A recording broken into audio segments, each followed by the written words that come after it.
everybody, bonjour. Thank you for joining me.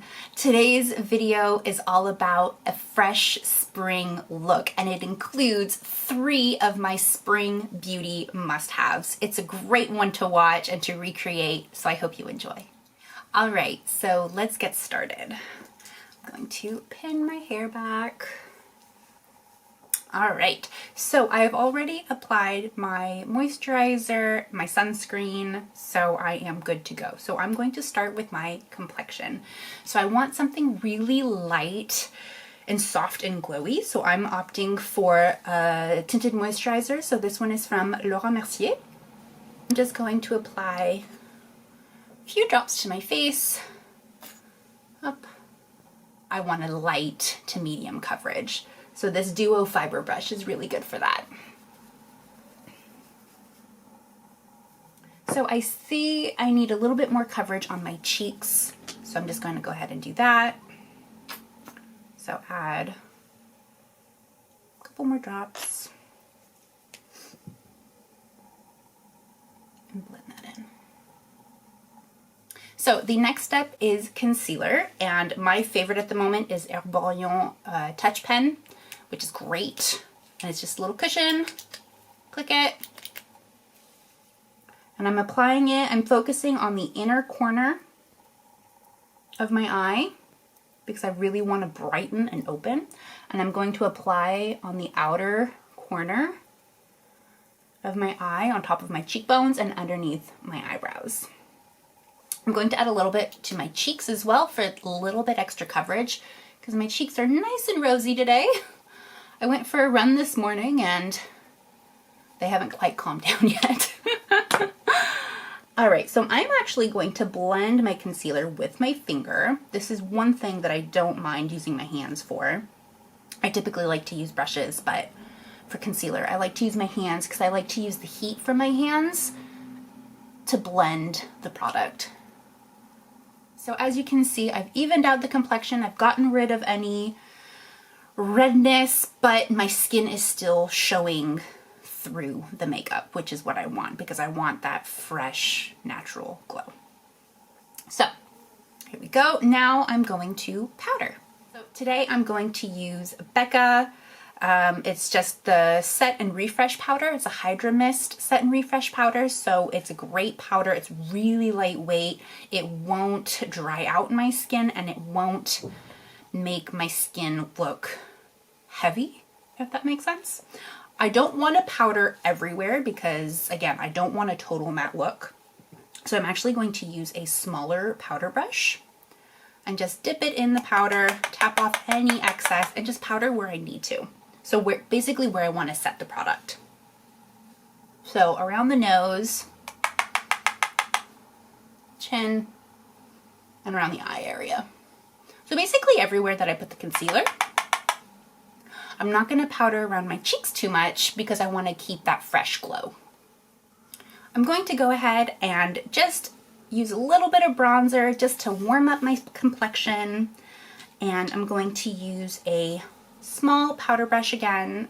So I'm using the Milk Makeup Matte Bronzer in Baked, my favorite bronzer ever. So I'm just going to apply a little bit under my cheekbones. Just kind of give a little bit of a sculpt.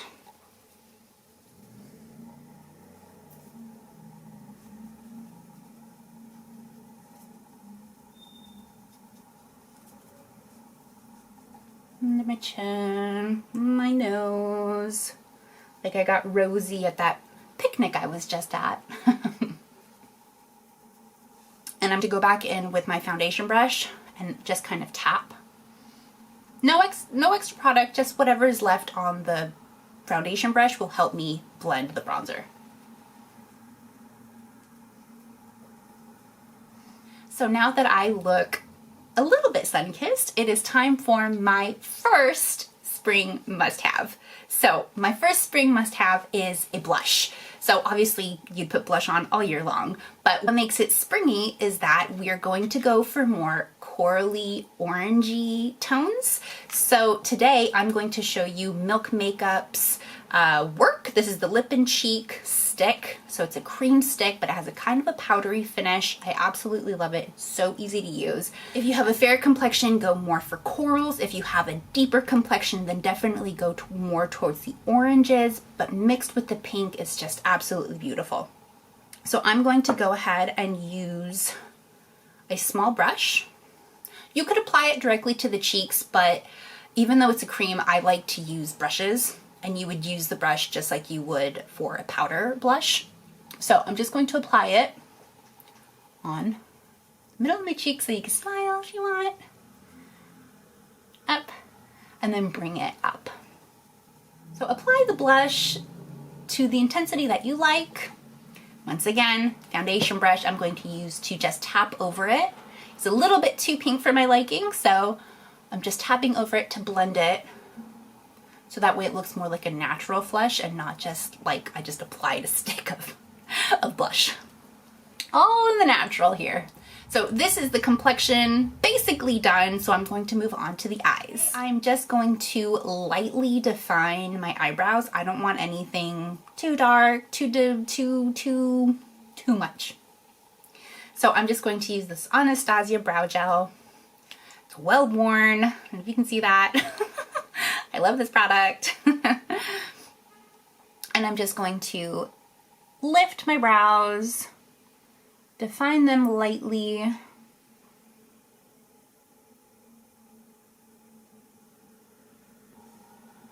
See the difference?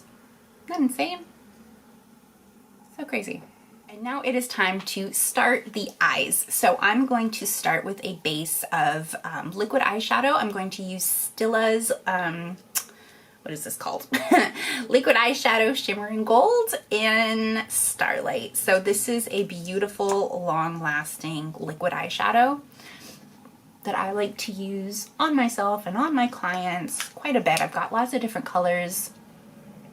It's a great option to wear either by itself for a nice kind of like glowy shimmer, or you can use it as the base of your eyeshadow to give it a little bit more intensity and help it to last all day. All right, now it is time for my second spring must-have, a colorful eyeliner. So technically the spring must-have is a pop of color on the eyes, and so eyeliner is a great option for that. Today I'm going to use a liquid eyeliner, but you could use a pencil, you could use an eyeshadow, use anything that makes you happy and that is easy for you to use. So pop of color is great, but remember, it does not have to be like a neon bright color. I'm actually going to use a dark purple today. And so it's just that, it's just that step up from black, and it's just going to give a different dimension, and it makes it really fresh and colorful and fun. So I'm going to use this Marc Jacobs liquid eyeliner today, just on the outer corners of my eyes. I'm not going to bring it all the way in because I don't want it to be too much, too overdone. I just want to kind of give a cool definition to my eye and make it a little bit more of a cat eye. So here we go. All right, so I already curled my lashes to lift up my eyes. This will help with the eyeliner so there won't be a gap between the lashes and my lid. Now the key to eyeliner is to relax your eyes and really just kind of look forward like you would look at somebody. So if you're doing it like this and your eyeliner looks perfect, but then you're like this and it doesn't, that's the issue. So when you're doing it, do it step by step, and every so often look at yourself face on, because that's what it's going to look like to somebody else. So here we go. And remember to breathe. So I'm going to just lightly pull, just slightly, and long strokes. That was already not bad at all. I'm just going to define it a little bit more. Get as close to the lash line as you can and just use long strokes. It'll make it a little bit easier. So I've got both of my eyes on now, so I'm just going to go ahead and look, bring up my mirror, hope you don't mind, to see if they are even and what I need to do to even them out. So I'm actually going to bring them up a little higher and then bring it in slightly. I want it to gradually fade down. I don't want it to be too abrupt. Here we go. The Lancome Monsieur Big for great volume. And here we go. So now, drum roll, it's time for the third and final spring must-have. A satin lipstick in the coral orangey hues like our blush. So today I will use Coral Tutu. How cute is that? It's from I'm Meme. Don't know, it's a Korean brand. Super cute lipsticks, little hearts. I'm just going to go ahead and apply that. I'm not going to use a lip liner because I don't want anything too defined. But this cute little heart-shaped lipstick stick is actually really easy to use to get nice straight lines on each side of the mouth. I'm going for more of like a just kissed look. Not too much definition. So now everything is done. I'm just going to add the last touch of highlight. So I'm going to use this beautiful Nars palette. It's called Exposed, and just look at this. Look how pretty this is. Love it. It's so pretty. Look at that. So I'm actually going to go ahead and apply a little bit of this blush on top of what I have because it's a little bit shiny, so I want to add a little bit of shimmer. So I'm just going to add that on top of the cream blush that we applied. So I'm just mixing all of these together. So pink, corals, mix it, mix it. I'm just going to apply that right on top. And I'm actually going to use a smaller brush, do the same thing, but apply it to my eyes. So in the outer corner, the outer crease, to add a little bit of definition, a little bit of depth. I like doing this when I do an eyeliner look, is doing a shadow, a darker shadow in the crease to give it some good definition. And all right, here you have it, a great spring makeup look, including my top 3 spring beauty must-haves. So just to recap, that was a coral orangey blush, pop of color on the eyes, whether it's a liquid eyeliner, an eyeshadow, or an eye pencil, and a satiny, creamy lipstick. So either you use one of these 3 or all 3 at one time and you are completely set for spring. Match it with a cute hair accessory, some great earrings, and you are ready to go. I really hope you enjoyed this video. I loved sharing it with you. Please be sure to like and follow for more. So follow, subscribe, leave me comments. I cannot wait to see what you do with this look. Recreate it and tag me.